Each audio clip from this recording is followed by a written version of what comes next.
before I go to Ms. Tellis, Mr. Biggs, do you want to respond to that?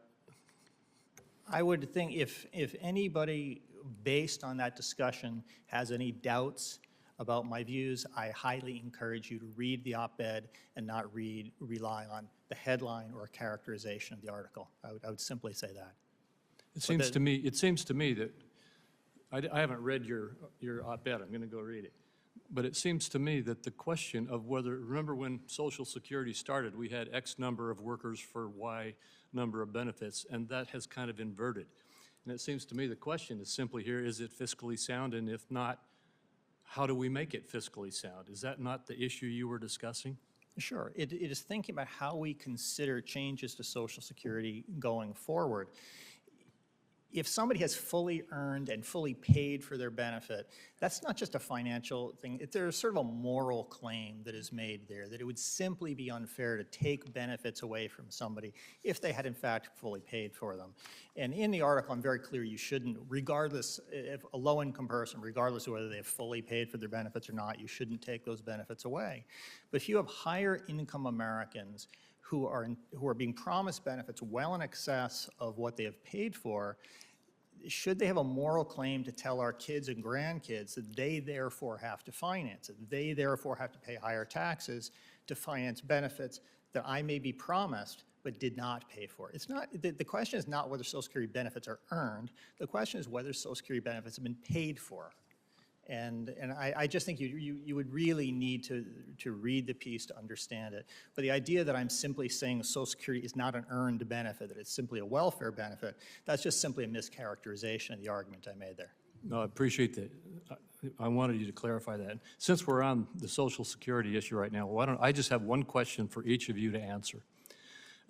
We've been pulled, because of some of this controversy, we've been pulled into a discussion about how Social Security should be managed. But that's not your job, is it? I'd like each one of you, if you were confirmed, to tell me, if confirmed, do you commit to maintaining the board's bipartisan, consensus-based approach to decision-making? I absolutely commit to doing that. Ms. Lewis. Thank you. I absolutely commit to it as well. Ms. Lang. Thank you for the question, Senator. I do commit to maintaining that practice. All right, thank you. I also have some questions for you, Ms. Tellis. First of all, as I indicated in my opening remarks, I have concerns with the Treasury Department's responsiveness. Throughout this administration, Treasury has consistently provided late responses to correspondence on tax, economics, and finance policy issues, correspondence that is essential for Congress to carry out its oversight authority. Just last year, it took Secretary Yellen around 7 months to respond to questions for the record after a Finance Committee hearing on Treasury's budget. It took the IRS Commissioner almost 8 months to respond to questions after a finance hearing on the IRS's budget and their filing season. The lack of basic responsiveness, by the way, these are just 2 examples. There are multiple examples of how, and there is correspondence we're still waiting for answers on. The lack of basic responsiveness from the administration is unacceptable. And frankly, it's highly troubling given the amount of funding provided in the so-called Inflation Reduction Act. A simple yes or no question, and then I've got another one where you can elaborate. If confirmed, will you commit to being transparent and responsive to me and my staff in correspondence requests and briefings?